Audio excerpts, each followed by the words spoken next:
Mas respondendo a sua pergunta, o Fortaleza já cumpriu um papel legal, mas eu acho que não tem fôlego e jogadores para. Pode repetir essa experiência aí, mas para brigar lá em cima. Bom, ele brigou lá em cima, mas faltando alguma coisa. E usou o Corinthians. O que será? Ora, o Corinthians, sim, para agradar o Juca. Se for o Corinthians no final do ano, esquece também os problemas de impeachment, de não pagar, não sei o quê. Aí é o negócio de bola rolando. O Corinthians vai ter condição, sim, se ainda se trouxer um jogador mais aqui e ali, de brigar com o Palmeiras, com o Flamengo, sim. Com o seu querido Memphis Depay, com o Garro, né? Yuri Alberto fazendo gols. Então eu vou incluir, já que é o último programa do ano, vamos agradar o Juca, vamos incluir o Corinthians nessa história. Olha lá. A pergunta é o time para a temporada inteira ou para o Mundial que tem no meio do ano? Não, para a temporada. Eu entendi. Para a temporada assim. Inteira. Tá. O Juca está mutado, hein, Juca? Você está mutado, Juca.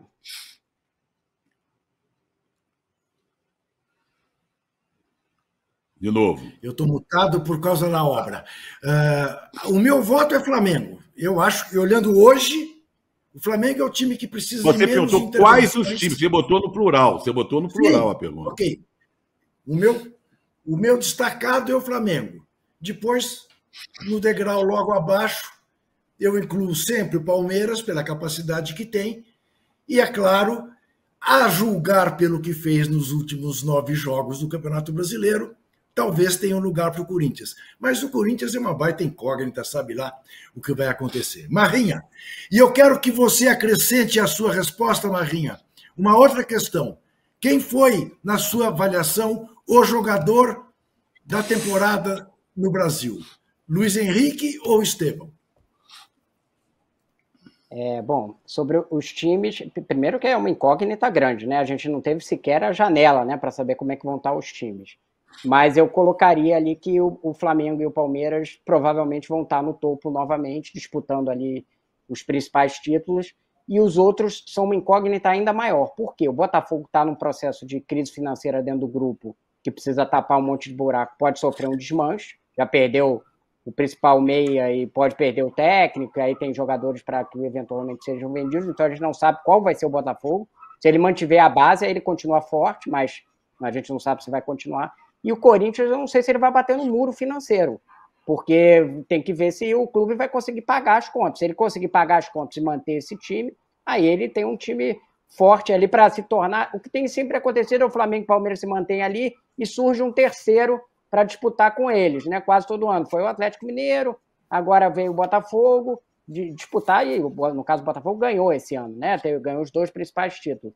E o Corinthians pode ser isso, mas depende se ele não vai bater no muro financeiro, porque a gente não sabe qual é o destino da gestão do Corinthians, né? Se vai ter um impeachment, enfim. Então tem esses dois incógnitas. E quanto ao jogador da temporada, eu acho que, assim como acontece com o Vinícius Júnior, que a gente falou ali, não teve assim um jogador que foi o jogador que teve uma larga distância para os outros. Eu botaria os 3 ali, que são os principais jogadores da temporada, o Estevão, o Luiz Henrique e o Gerson, que teve uma temporada brilhante também. Eu acho que em determinados momentos, cada um deles esteve melhor em alguns momentos. O Luiz Henrique teve muito decisivo na Libertadores, mas você olha os números dele no Brasileiro, não são brilhantes. Os números do Estevão são muito bons no Brasileiro, e ainda mais sendo um garoto, e as atuações do Gerson foram muito boas também. Então eu acho que está entre esses 3 aí, mas não vi assim, uma grande vantagem de nenhum dos 3. Você escolhe um dos 3, Zé Trajano? Eu acho que foi bem escolhido. O Gerson foi muito bem, né? Ali, dominando o meio de campo, passando, chutando, se afirmando ali como uma espécie de um maestro ali, com muita garra, com muita lucidez, empolgante. Arranjou um lugar na seleção brasileira. O Luiz Henrique foi... o Barrinha explicou bem. Tem que lembrar só que tem a ver com a outra pergunta, quais são os times que vão para a temporada, que o Estevão vai disputar meia temporada, né? Ele vai disputar meia... Quando ele fizer 18 anos, no meio do ano, ele já vai embora. Então, que o Palmeiras se prepare, porque, por enquanto, o Estevão está carregando o Palmeiras nas costas. Bom, eu, para ser coerente, mas não apenas para ser coerente, como não acho que tenha sido injusta a indicação do Rodri como o melhor do mundo pela revista L'Equipe, eu fico no correr do ano com o Gerson como o jogador da temporada, mas o mais decisivo, o Luiz Henrique, pelo papel que teve na Libertadores, na conquista do título mais importante. O Estevão, bom, esse vai longe, sem dúvida nenhuma. Mudando de pato a ganso, mas antes de falar de CBF, antes de falar de Ronaldo Fenômeno como candidato à presidência da CBF, conseguiu até uma audiência, um jantar na casa de Gilmar Mendes, levado pelo seu amigo Aécio Neves. Antes de falar disso, que mudanças são essas no modelo de gestão do futebol do Flamengo, Marrinha? Então, Juca, o clube vai passar por uma revolução geral. E aí eu vou explicar aqui. Primeiro, na governança inteira do clube, que vai ser feita uma proposta pela corrente do BAP, que foi eleita, e que o presidente do conselho, Ricardo Lomba, também foi eleito, também é do mesmo grupo e pensa da mesma forma, você acabar com as vice-presidências temáticas, que eles chamam, né? Então não vai ter vice-presidente de finanças, vice-presidente de futebol, vice-presidente... Isso aí vai acabar. O que você vai ter? Você vai ter um conselho, um grupo ali de dirigentes que compõem o grupo de apoio do BAP, que vai dar as diretrizes gerais, e quem vai tocar o clube, executar, são os diretores profissionais. É assim que vai funcionar. Como o estatuto precisa de uma mudança estatutária para isso, é obrigatório ter um vice de futebol, amanhã, na posse do BAP, ele vai eleger, vai nomear ali 10 pessoas para pastas determinadas. Só que elas não vão ficar presas àquela pasta. O cara não vai ser dono do futebol. Vai funcionar já dessa forma, de forma informal, digamos assim, até você ter a mudança estatutária. Os nomes que eu já sei que estão nesse conselho são o Cláudio Prakovnik, né, que foi vice de finanças do Flamengo durante muito tempo, Rodrigo Toches, também, que foi vice de finanças. São duas pessoas bem ligadas à austeridade dentro do clube e à revolução do clube. Fábio Coelho, presidente do Google. Ricardo Hindrich, que é um especialista em marketing. Esses são os 4, eu estou tentando lembrar. E o Flávio Williman, que é o vice-presidente do BAP eleito e que cuida, em geral, da parte mais jurídica e tal. Esses 5 vão estar nesse grupo aí, nesse conselho, e o que você vai ter uma mudança no estatuto para o clube funcionar como se fosse uma empresa corporativa mesmo, um board ali, que não pratica no dia a dia, mas diz quais são as diretrizes, se reúne de 15 em 15 dias, dá as diretrizes, e quem executa é o diretor de futebol, no caso o José Boto, né, que vai ser, e os diretores das outras pastas executam as outras coisas. Essa que vai ser o novo funcionamento do Flamengo, provavelmente isso já vai estar aprovado em 6 meses, mas a partir da diretoria nomeada já vai funcionar assim. E aí eu vou aproveitar para dar uma explicação rapidinha para o Trajano sobre a história do Arrascaeta e a camisa 10. O Landim ele fez uma live com a Arrascaeta, com uma coisa meio improvisada, chamou o Arrascaeta nas ruas da Itália, a conexão caindo e tal, para dizer que ele tinha dado a 10 para o Arrascaeta.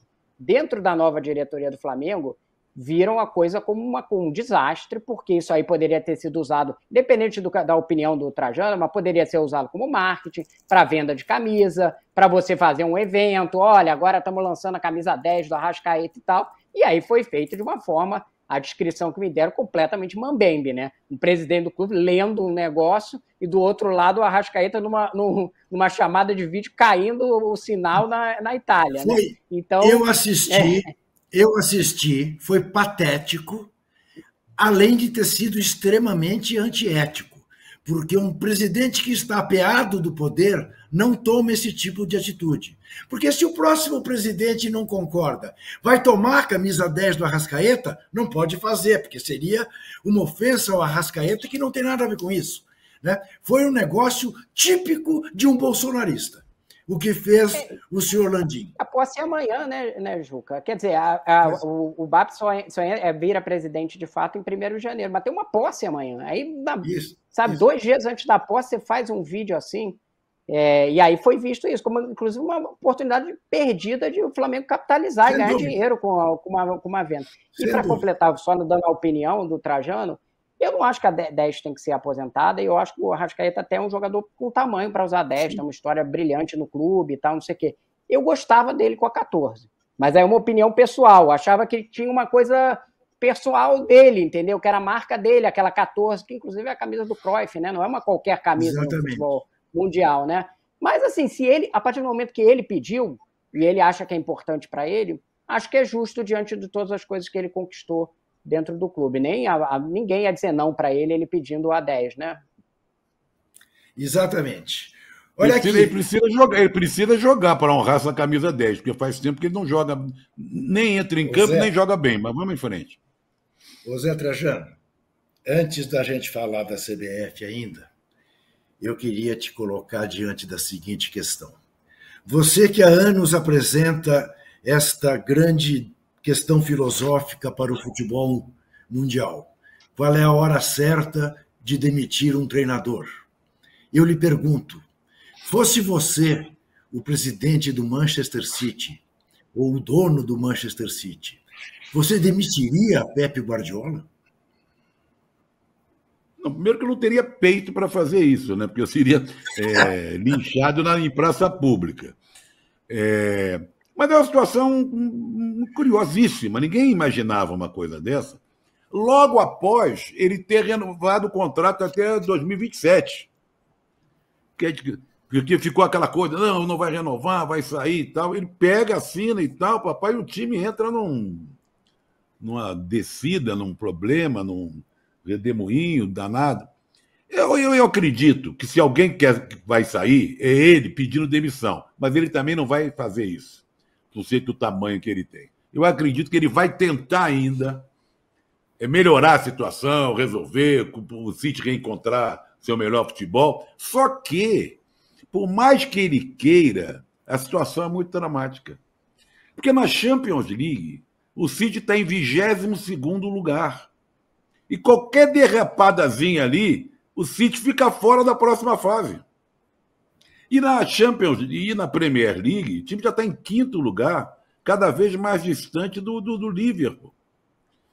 Na Copa da Liga, que agora tem jogo, inclusive amanhã, quarta de final, já foi eliminado. Então, com que vai sobrar a Copa da Inglaterra no ano que vem? Que é um título bom, mas menor, né? Então, para ele resolver a parada, fazer o time jogar bem de novo, primeiro, o Rodrigo tem que jogar. Vai ficar muito tempo de fora ainda, né? O De Bruyne, que está jogando, mas voltar à velha forma. Ninguém sabe se vai voltar à velha forma. A bola chegar no Haaland, porque se a bola não chega no Haaland, ele é igual a qualquer tanque do futebol brasileiro e mundial, né? Ele é grandalhão, esbarra aqui, esbarra ali. A bola chegando, ele mete gol de cabeça, chute, aquela coisa toda. É uma situação complicada. Eu não teria